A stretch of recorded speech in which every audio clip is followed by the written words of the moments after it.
बे खेबाव रायजो राजानि जेंनाखौ बोस्रांनो थाबायना नायगिदिंदों बिटिआरनि गाहाय रमद बर'आ।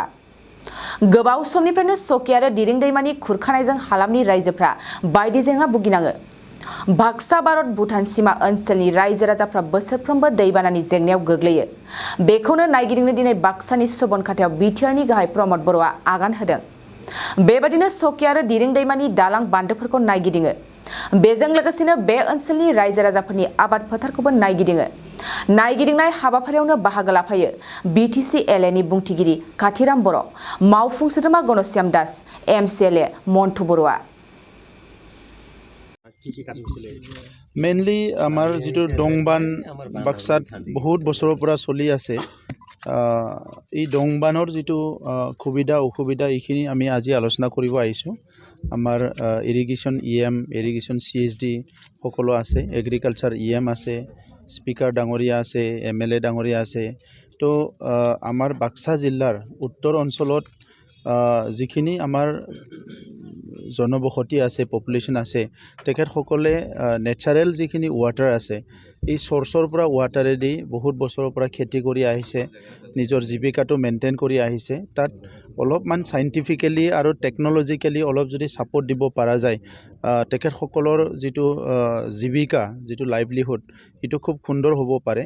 তো সেইকাৰণে আজি সেইটো উদ্দেশ্য লৈ পেলাই আমি আহিছোঁ। আৰু দিৰিঙৰ ইতিমধ্যে আমি আগত যিটো এইটো আছে চুইচ গেট আছে, সেইটো আমি চাইছোঁ ডেমটো, আৰু তাত অলপমান মেৰামতিৰ দৰকাৰ আছে। তো আধা মেৰামতি হ'ব এইবাৰ, আধা মেৰামতি হ'ব আমাৰ খৰালি সময়ত।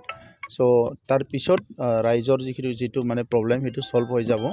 আৰু এই ব্ৰিজখন ভাঙি আছে। তো এই ব্ৰিজখন যোৱা বছৰৰ পৰা আমি চেষ্টা কৰি আছোঁ আৰু আশা ৰাখিছোঁ 2023 চনত এই ব্ৰিজখন চেংচন হ'ব। আৰু ইয়াত আৰু এটা ইনোভেটিভ আইডিয়া আমাৰ OSD পুষ্প ডাঙৰীয়া, আমাৰ এগ্ৰিকালচাৰ ডিপাৰ্টমেণ্টে আমাক দি আছে যে ইয়াত নাওদাৰা এটা বনাই পেলাই এইটো ব্ৰিজো হ'ব আৰু তাত পানীও যাব পাৰে। চ' তেনেহ'লে দুই চাইডে সুবিধা হ'ব পাৰে। তো এই পইণ্টটো আমি চাবলৈ যাম এতিয়া, আৰু সেইটো যদি কৰিব পাৰে আমাৰ বহুত সমাধান হ'ব। কাৰণ যিটো আছে আমি কিমান চৰ্চত যিখিনি পানী আছে, আমাৰ এডভান্টেজটো আছে কি ভূটান পাহাৰ, অৰুণাচল পাহাৰ আমাৰ ওচৰতে আছে, সিফালৰ পৰা পানীবিলাক আহি থাকে। আৰু সেই পানীটো অলপ কাৰেণ্টত আহে, এটা ফ'ৰ্চত আহে, গ্ৰেভিটেশ্যনেল যিটো ফ'ৰ্চ আছে, এইটো ফ'ৰ্চত অহাৰ কাৰণে তাত এনাদাৰ মটৰ বা কিবা ইউজ কৰিব নালাগে। যেনেকৈ আজি আপোনালোকে শুনিছে ওদালগুৰি জিলাত ডাঙৰ ডাঙৰ মানে কিছুমান PHCৰ মানে স্কিম আৰম্ভ হৈছে, যিটো নেকি গ্ৰেভিটেশ্যনেল ফ'ৰ্চৰ দ্বাৰাই পানীটো উঠাই আনিছে, কোনো মটৰ চটৰ ইলেক্ট্ৰিক ইউজ কৰিব লগা হোৱা নাই। চ' এই এডভান্টেজটো ল'বৰ কাৰণে আমাৰ ইয়াত পাগলাদিয়া নদী, দিৰিং বিভিন্ন সুবিধাবিলাক আছে। চ' সেইটো আমি এক্সপ্ল'ৰ কৰিবলৈ আগুৱাই আছোঁ। আৰু আমি আশা ৰাখিছোঁ এনাদাৰ 10 ইয়াৰ্ছৰ ভিতৰত যদি গ্ৰাউণ্ড ৱাটাৰ যিটো আমি ইউজ কৰোঁ সেইটো যদি বন্ধ কৰিব পাৰোঁ, তেতিয়া গ্ৰাউণ্ড ৱাটাৰৰ যিটো লেয়াৰটো যিটো তলত গৈ আছে, এতিয়া জলবায়ুৰ কথা চবে পাতি আছে, চ' সেই লেয়াৰটো আমি মেইনটেইন কৰিব পাৰিম। আৰু তেতিয়া বহুত বছৰলৈকে আমাৰ অঞ্চলত পানীৰ একো প্ৰব্লেম নহ'ব, সেইটো মই আশা কৰিম। মেৰামতি কৰি পাৰ হ'ব মানুহখিনিয়ে, কিন্তু সেইটো পাৰ্মানেণ্ট এটা চলিউশ্যনটো আমি চাই আছোঁ। চাওক, এই অঞ্চলত যিটো নদী আছে বহুত ফ'ৰ্চত আহে, কাৰেণ্টত আহে।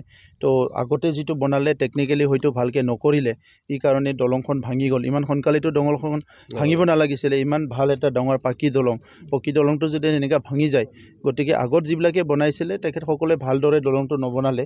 এতিয়া আমি চেষ্টা কৰি আছোঁ এইটো পাৰ্মানেণ্ট চলিউশ্যন এটা অতি শীঘ্ৰে আহিব লাগে। কোনো খননটো এলাউ কৰা নহ'ব, সেইটো মই চাই আছোঁ বিভিন্ন জেগাত। আৰু সেইদিনা আমি প্ৰিলিমিনাৰী মিটিং কৰিছোঁ। আৰু এই আমাৰ লাষ্ট ছেশ্যনটো আমি ৰখি আছিলোঁ, এই মে' মাহৰ 10 তাৰিখৰ পিছত আমাৰ কমিটি এটা ঘূৰিব, য'ত তেনেকৈ ইলিগেল খনন হৈছে তাত মহলটো বন্ধ কৰি দিয়া হ'ব।